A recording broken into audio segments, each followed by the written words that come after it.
Meanwhile, NASA has to wait a little longer for its next leap into outer space as it aims for Moon, Mars and even beyond. This after its giant rocket Artemis 1 experienced yet another glitch.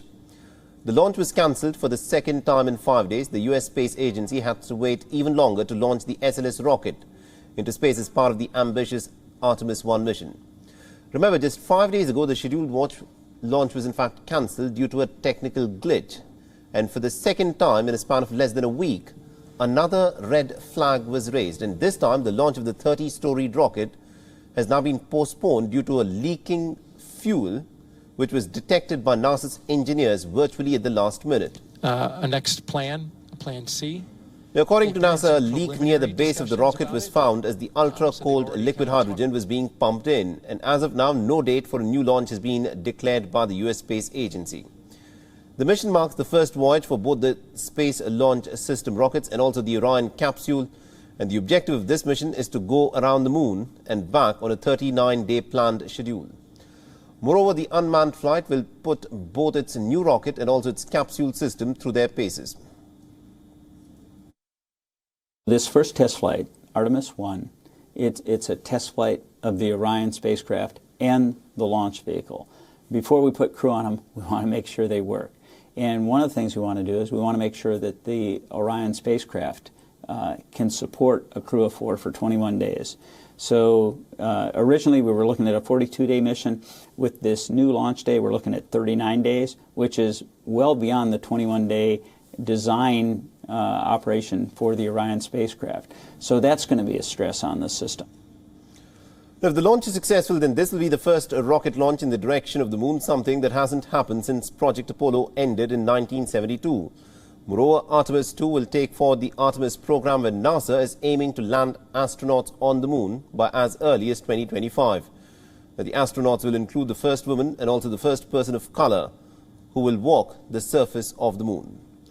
Although the mission does not end here, taking humans back to the moon is only the first key to the puzzle, and the aim is to understand the geography and also the terrain of the moon so that a station can be set up there.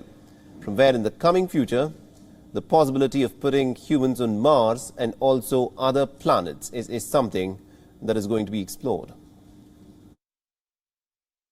The difference between Artemis and Apollo is that, Apollo went to the moon, and those were 2 or 3 day missions, on the lunar surface. We want to go back in a sustainable way.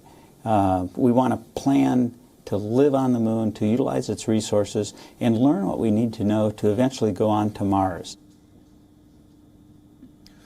For now, there are no humans on board the spaceship, though there are mannequins that have been equipped with sensors standing in for astronauts on this mission. The sensors will record acceleration, vibration and radiation levels.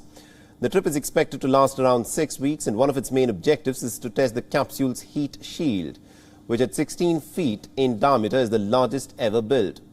Now, the purpose of Artemis 1 mission is also to verify that the Orion capsule, which sits atop the SLS rocket, is safe to carry astronauts in the future. And apart from exploring the unknown, and one of the reasons for the multi-billion-dollar launch is geopolitics.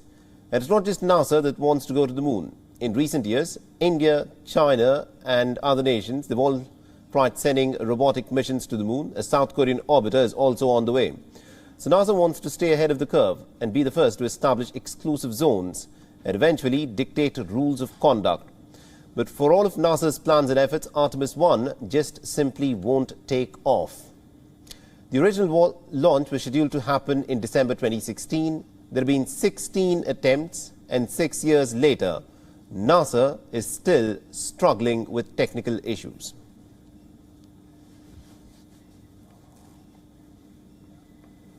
WION is now available in your country. Download the app now and get all the news on the move.